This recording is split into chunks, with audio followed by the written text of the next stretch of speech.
ലോക ചരിത്രത്തിൽ ഇതാദ്യമായി ഈശ്വര ശക്തികൾക്ക് ജീവചൈതന്യം കൊടുക്കുന്ന ഏക സ്ഥലം. ഇതൊരു ചരിത്രത്തിലും രേഖപ്പെടുത്തിയിട്ടില്ല.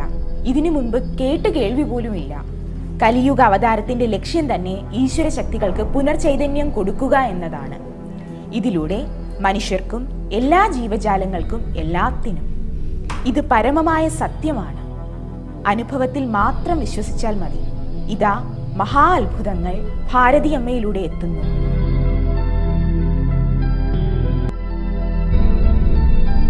ജാതിമത ഭേദങ്ങൾ ഒന്നും തന്നെയില്ല. ആർക്കാണോ ഈ മഹാഭാഗ്യം ഏറ്റുവാങ്ങാൻ വിധിയുള്ളവർ അവർ വരട്ടെ. അനുഭവത്തിലൂടെ അവനവന്റെ മനസ്സിലെ കറകൾ ഇല്ലാതാക്കി ഭഗവാനിൽ അർപ്പിച്ച് ഈ മഹാഭാഗ്യം ഏറ്റുവാങ്ങുക. ഈ സത്യം അനുഭവിച്ചറിയുക.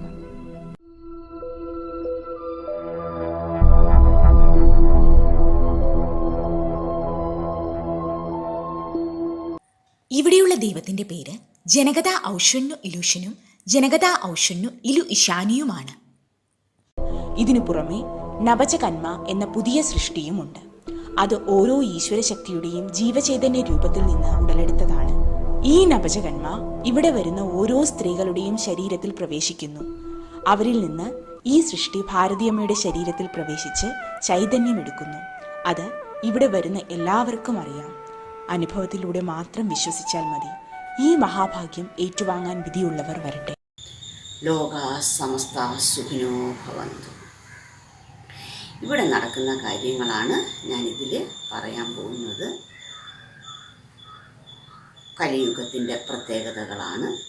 ഭഗവാൻ എൻ്റെ ശരീരത്തിൽ വന്ന് ആടുന്ന ആ വീഡിയോ ആണ് ഇപ്പം ഞാൻ പല പല ഘട്ടത്തിലായിട്ട് ഇടാൻ ഉദ്ദേശിക്കുന്നത്. അതാണ് ഞാനിപ്പം ചെയ്യുന്നത്. ഭഗവാൻ 1-2 മണിക്കൂറല്ല, അതിൽ കൂടുതൽ സമയവും നൃത്തം ചെയ്യാറുണ്ട്. പല ശക്തികളും ചെയ്യുന്നുണ്ട്. ആ രീതി അതാണ് ഞാനിവിടെ ഇടുന്നത്. ഇവിടെ നടക്കുന്ന കാര്യം ലോകത്താർക്കും പറഞ്ഞ് മനസ്സിലാക്കി കൊടുക്കാൻ പറ്റില്ല. പക്ഷേ അനുഭവത്തിലൂടെ എല്ലാവർക്കും അത് നേടിയെടുക്കാൻ കഴിയും.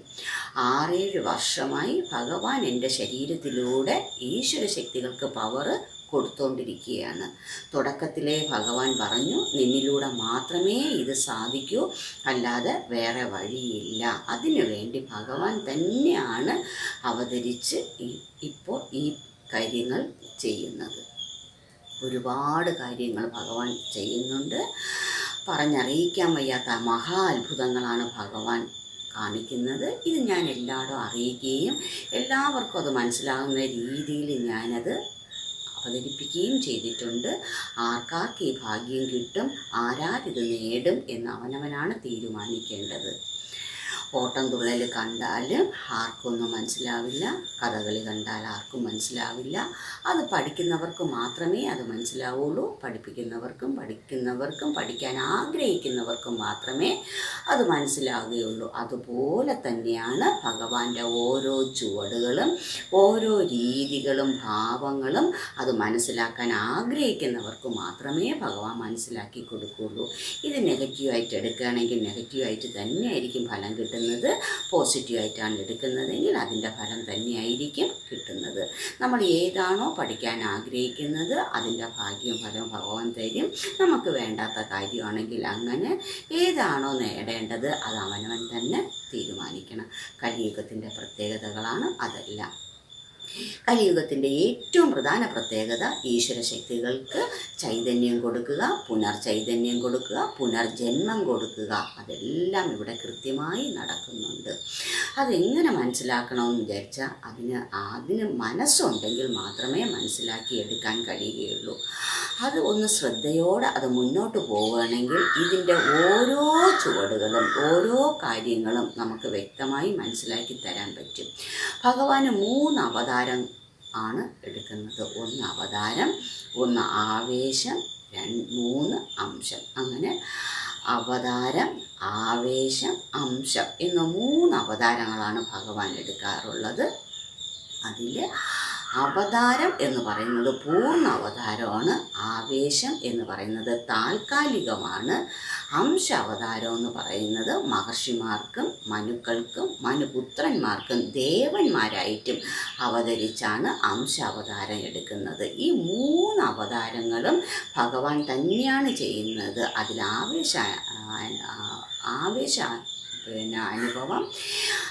അനുഭവം അത് താൽക്കാലികം മാത്രമായിരിക്കും. മഹർഷിമാർക്ക് കൊടുക്കുന്ന ആ മഹർഷിമാരിൽ വന്നെടുക്കുന്ന അവതാരം കുറച്ചു കാലം നിലനിൽക്കും. അതുപോലെ തന്നെ ദേവന്മാരിൽ, അതുപോലെ പുത്രന്മാരുടെ ആ രീതിയിലും ഭഗവാൻ അവതരിക്കാറുണ്ട്. അപ്പോൾ അവതാരം എന്നത് ഭഗവാൻ ആവശ്യാനുസരണം എപ്പോഴും എടുക്കുന്നതാണ്. പക്ഷെ പൂർണ്ണ അവതാരം എടുക്കുന്നത് ലോകം മുഴുവനും നശിച്ചു, ഇനി രക്ഷപ്പെടുത്തിയേ പറ്റൂ എന്ന പൂർണ്ണ അവസ്ഥയിൽ എത്തുമ്പോഴാണ് ഭഗവാൻ പൂർണ്ണ അവതാരം എടുക്കുന്നത്. ആ പൂർണ്ണ അവതാരം ഏത് രൂപത്തിൽ, ഏത് ഭാവത്തിൽ, ആരിൽ എന്നത് ഭഗവാനാണ് തീരുമാനിക്കുന്നത്, നമ്മളല്ല. അപ്പോൾ ഒരു മനുഷ്യനെ കൊണ്ട് ചെയ്യാൻ പറ്റുന്ന കാര്യങ്ങളല്ല ഭഗവാൻ എന്നിലൂടെ ചെയ്യുന്നത്.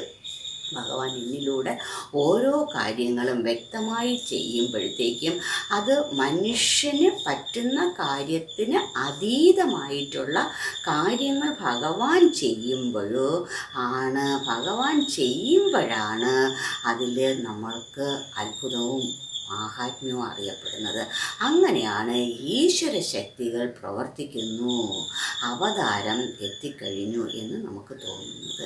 അതിനുള്ള അനുഭവം കിട്ടണമെങ്കിൽ അവരവർ തന്നെ നിന്നു കൊടുക്കണം.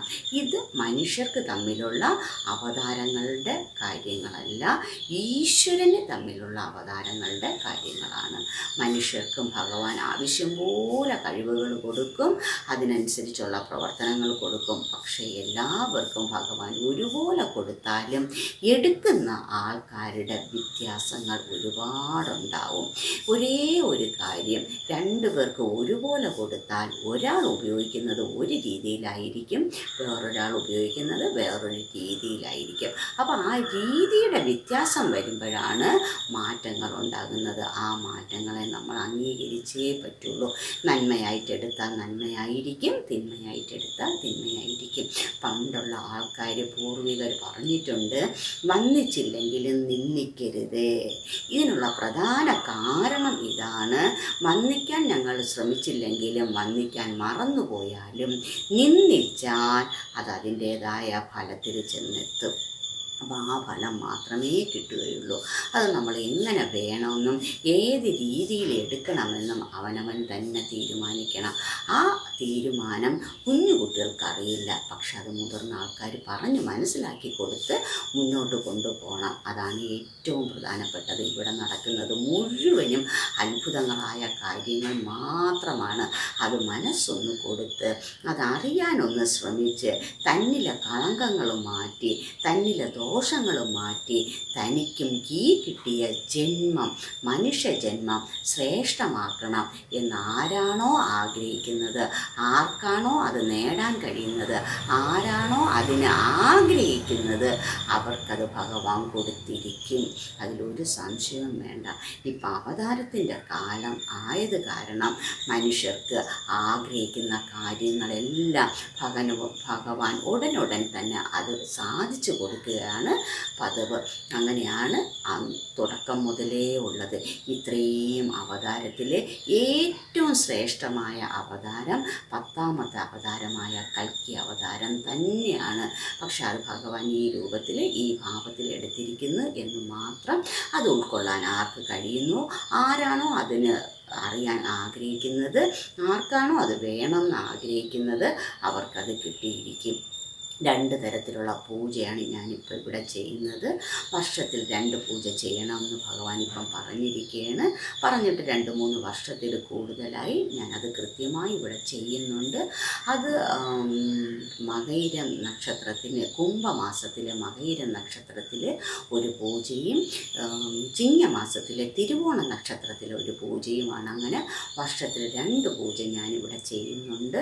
ഇതിനു പുറമെ വരുന്ന ജനങ്ങളുടെ ദോഷങ്ങൾ മാറുന്നതിന് വേണ്ടിയുള്ള പൂജ ചെയ്യുന്നുണ്ട്. അത് വേറെ പൂജയാണ്. ഈ പൂജ ചെയ്യുമ്പോഴത്തേക്ക് ഭഗവാൻ നൃത്തം ചെയ്യും, മണിക്കൂറുകളോളം ചെയ്യും. അതുപോലെ എൻ്റെ ശരീരത്തിൽ വന്ന് തന്നെയാണ് ഓരോ ഈശ്വര ശക്തികളും പവർ എടുക്കുന്നത്. അത് പറയുമ്പോഴത്തേക്ക് ആൾക്കാരിങ്ങനെ മനസ്സിലാവുന്നില്ല. അത് മനസ്സിലാക്കാൻ ശ്രമിക്കാത്തത് കൊണ്ടാണ് മനസ്സിലാവാത്തത്. മനസ്സിലാക്കാൻ ശ്രമിച്ചാൽ ഏതൊരു മനുഷ്യർക്കും മനസ്സിലാവുന്ന കാര്യം മാത്രമേ ഇവിടെ നടക്കുന്നുള്ളൂ. കഠിന വേദനയായിട്ട് വരുന്ന പലരുടെയും ദോഷങ്ങളും കഷ്ടങ്ങളും വേദനകളും മാറ്റുന്നെങ്കിൽ അത് ഭഗവാന് മാത്രമേ പറ്റൂ എന്നൊരു ചിന്ത മനസ്സിൽ ഉദിക്കുകയാണെങ്കിൽ ആ ഭാഗ്യം അവർക്ക് കിട്ടും. അങ്ങനെ 2 പൂജകൾ ഇവിടെ നടത്തുമ്പോൾ ഈ 2 പൂജയിലും ഭഗവാനും മറ്റുള്ള ശക്തികളും വന്ന് നൃത്തം ചെയ്യാറുണ്ട്. അതിൻ്റെ പല ഭാഗങ്ങളും ഞാൻ പല പല പ്രാവശ്യങ്ങളായിട്ട് ഇട്ടിട്ടുണ്ട്. ഓരോ പ്രാവശ്യവും അതിൻ്റെ പ്രത്യേകതകളും നല്ലവണ്ണം ശ്രദ്ധിച്ചാൽ മനസ്സിലാക്കാൻ പറ്റുന്നതാണ്.